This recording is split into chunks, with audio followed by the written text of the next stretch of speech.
Good morning. How are you all? Great honor to be here this morning. I'm a little disappointed, lads, on the sound desk with my backing track there. We did a little sound check yesterday and I got up and they played I Am Titanium. Now, if you don't get that, you haven't read the program notes, okay? A great honor to be here, great speakers, and like us all, I'm sure we're all excited to see what Chris Hadfield has to say.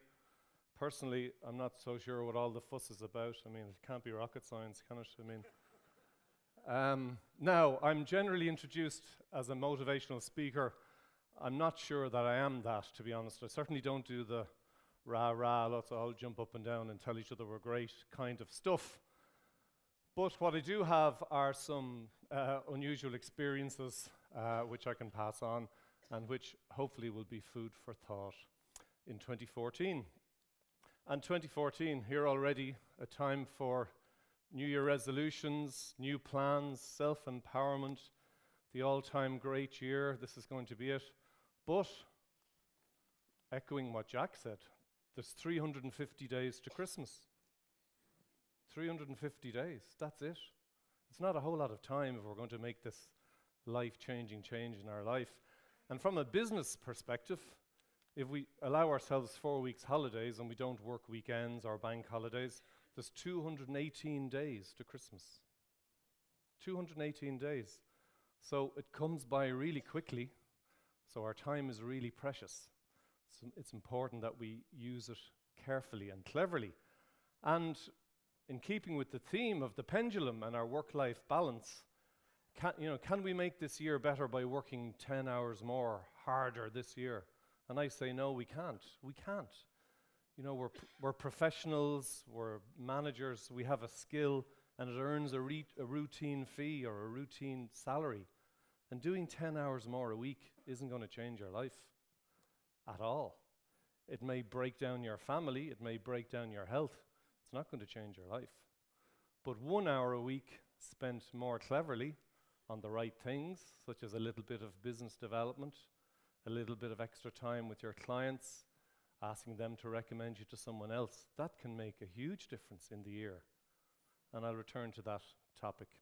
So, briefly, to some extent, my own history. I'm from Bray. It's a sun-drenched tourist resort on the East Coast, you may know it. And I had a very happy and normal upbringing in a semi-D house in Bray. My dad is a retired teacher and my late mother was way ahead of her time. 35 years she worked in a small auctioneer's on the main street in Bray called Southern Estates while she reared her family and ran Bray Old Folks and did all of these other things. And I'm a very, very average intelligence, I promise you, and very below average maths as well.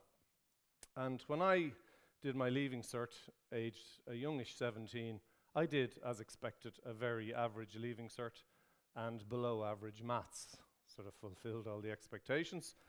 And I didn't really know what to do, but one day I had been offered some kind of low-level college courses, but I saw an ad in the Indo, trainee surveyor stroke auctioneers, Hamilton Osborne King, you'll remember that name. And I applied and I got the job. And it was the real apprenticeship system. Year one was spent in the basement with no natural light, all day printing brochures and sticking photos and letraset. Real apprenticeship.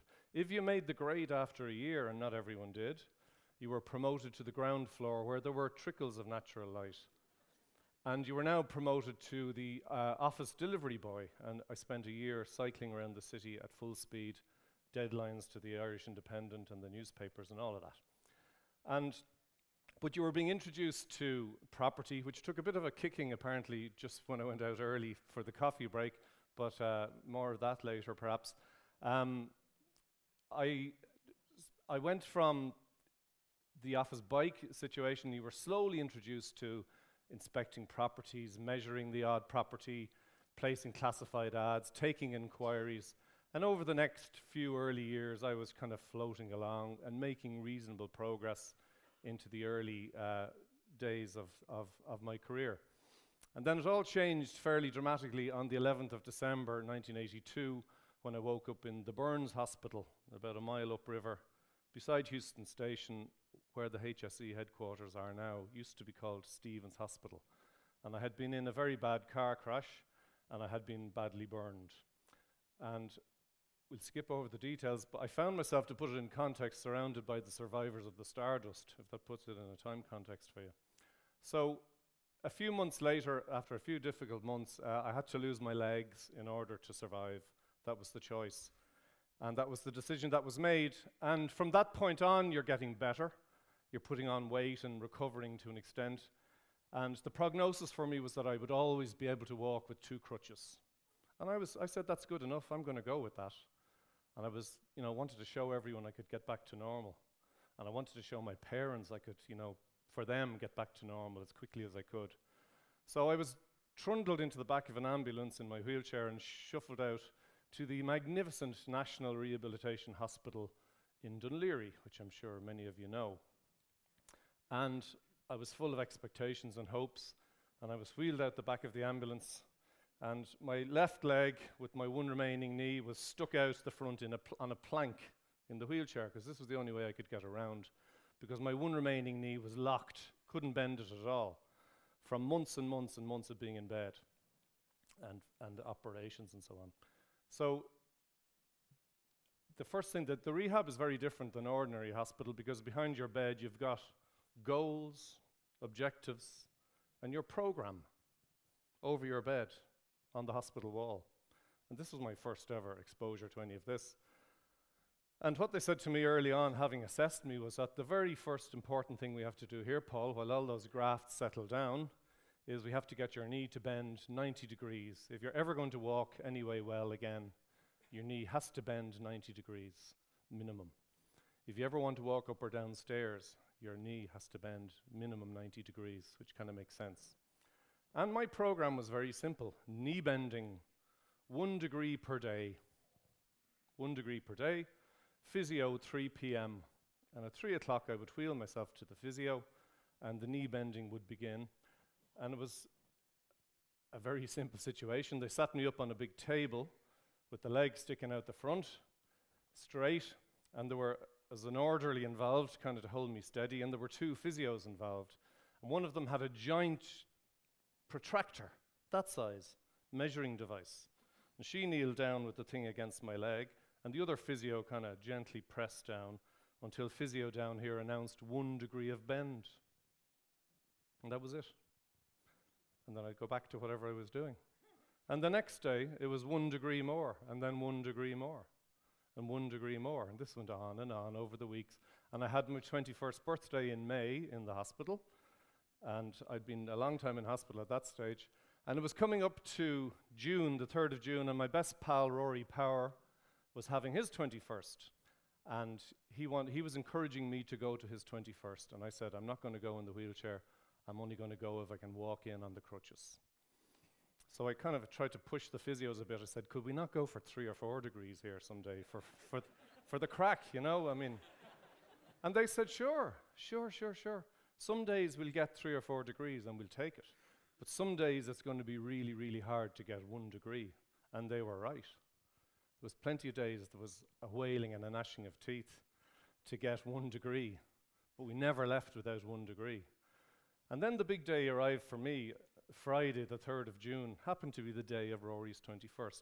And for the first time, I was deemed ready to try standing on the very first prototype wooden legs, and they were wooden then, not titanium like they are now. And it was quite a big day, and fellas holding on to you, and you lift yourself up between bars and stand up for the first time in months, and your head spins, and you take a couple of little steps, and they take them away and fix them, and another few steps, and they take them away. And this went on all morning, but I was doing well. And they said in the afternoon you go back up to the physio and they'll help you to walk better. And in the physio I was between the bars and I was doing great. I was doing really well for a first day. And then they said, try a walking frame. I tried a walking frame outside the bars, and it wasn't pretty, but I could shuffle along on the walking frame, and everyone was delighted. I was delighted. Then they said, try the crutches. And I tried the 2 crutches. Now that was really messy, but I was able to stagger along on the 2 crutches. And that night, Oh, I didn't tell you, Rory didn't help by having his 21st in the dungeon rooms in the Killiney Castle Hotel. Do you know those steps that you've staggered down and up many a time? But that night, I was able to walk down those steps on my crutches. And I went to Rory's 21st and had a great night. And it was only months, years later, when writing my book, Small Steps, and thinking about these things, that what had actually gone on, the impact of it really hit me. Because the rehab had taken this guy in bits in very early March. And on the 3rd of June, I walked on crutches down steps into a party. 3rd of March to 3rd of June, 3 months, 90 days, 90 degrees, 1 degree per day. And that's where I learned the incredible power of a plan of small steps and how quickly they build up into something huge, something you can achieve, something that you never would have imagined before that you could have achieved. Other people may never have imagined it. The power of a plan of small steps. And even though each little step is insignificant, 1 degree, why bother? But string them together. Don't stop. And you can achieve something huge. So if I leave you with just one message today, it's the power of a plan of small steps. And I hope you remember that, because it is the best way. It's a tool for achieving things, and it works, and works for me. And when I came to write my book last year, I couldn't see beyond that picture for the cover. Small steps. Rosanna Davison made a lot of money by going topless, so I thought, there's always a different slant to be taken on everything, so we'll see how this goes. But so I went back to HOK, where they'd kept my job open and been very good for me, and I very motivated to show everyone that I was, I could do it again. And I was enthusiastically putting my hand up for every piece of work. And the market was beginning to improve in the late 80s, slowly, but there was a little bit more work around. But now, I had a secret weapon under my arm, the power of a plan of small steps. I had been taught how to achieve things, because the rehab had exposed me to, for the first time in my life, visualization. Early on, they said to me, "Do you see yourself walking again?" I said, "Yes." They said, "Close your eyes and picture it. Dream about it, if you like." They said, "Do you see yourself dancing?" I said, "That's hard to see." They said, "Close your eyes and see yourself dancing, because we see you dancing." So I did that. And they said, what color shirt are you wearing?" "Blue." So they forced me into a detailed visualization of what was going to happen. I had never had any exposure to any of this. Positivity, visualization, goal setting, and a plan of small steps. But I came back to work with all this new knowledge. If there's one thing came out of my disaster, and it's a good thing, it was a whole new awareness of all this stuff. So I started. Everyone around me was busy. Everyone was very, very busy, but they're kind of busy at lots of the wrong things, and they don't have a plan. So I found I was able to make very quick progress and shot up through the ranks. And I was made a director of the firm, and that was a surprise. And then I was asked to be the managing director of the firm, which was a great honor. So the kid from the basement, the delivery boy, who lost his legs along the way, became the boss. And then we sold the company for 50 million euro. And that is all down to my new exposure to a bit of focus and planning. And the most important thing I would say to everyone here is, for 2014, is we must have a goal for 2014. Most people don't. And I've only, in the more recent years, really stuck to this to make it work. And don't have 7 or 8 goals for 2014, because you'll get confused. And people often do this enthusiastically. I'm definitely going to improve that, and I'm going to be better at this, and I'm going to do a bit of that. And I like doing that, so I'll do some time on that. The most effective people I've ever met in business have a laser-like focus on the most important thing. And they're absolutely dogged with it, like a dog with a bone. And that's what we need to be. So what, for 2014, what's the game changer for you? What is going to make the difference in your life? What's going to change your life? Forget the 7 or 8 other things which are all admirable. Pick that. You may know what it is already.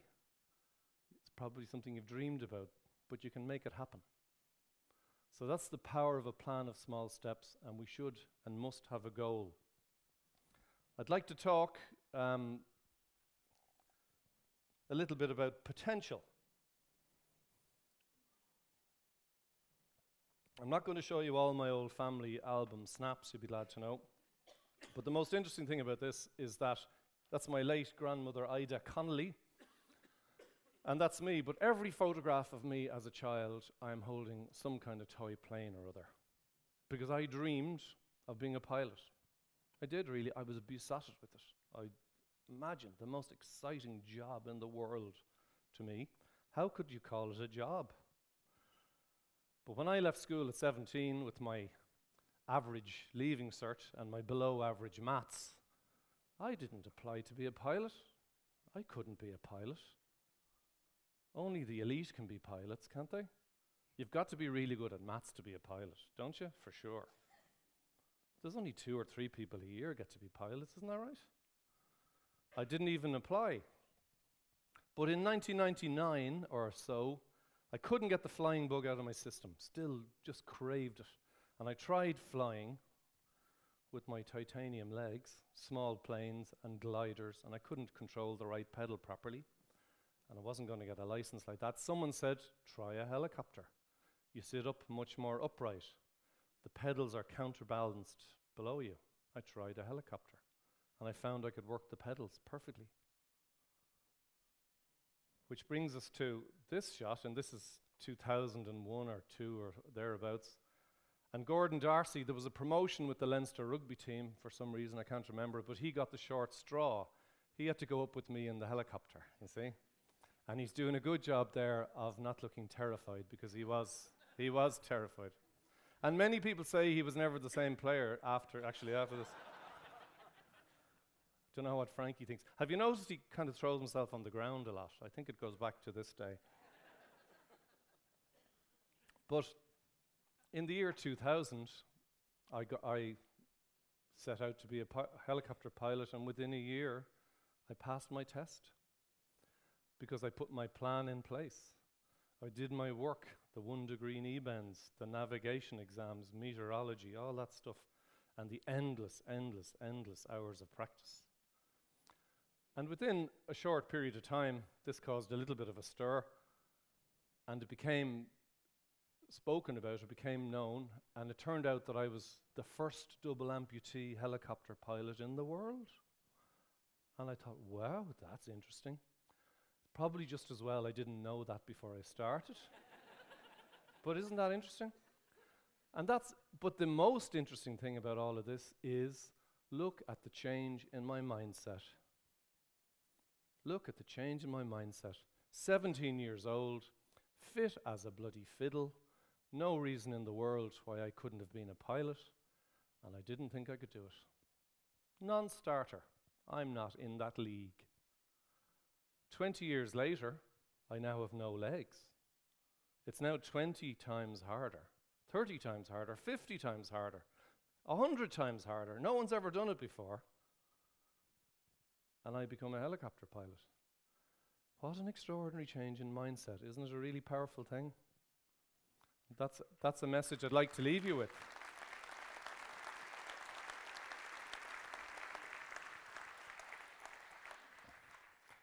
Thank you very much. The last couple of things I want to say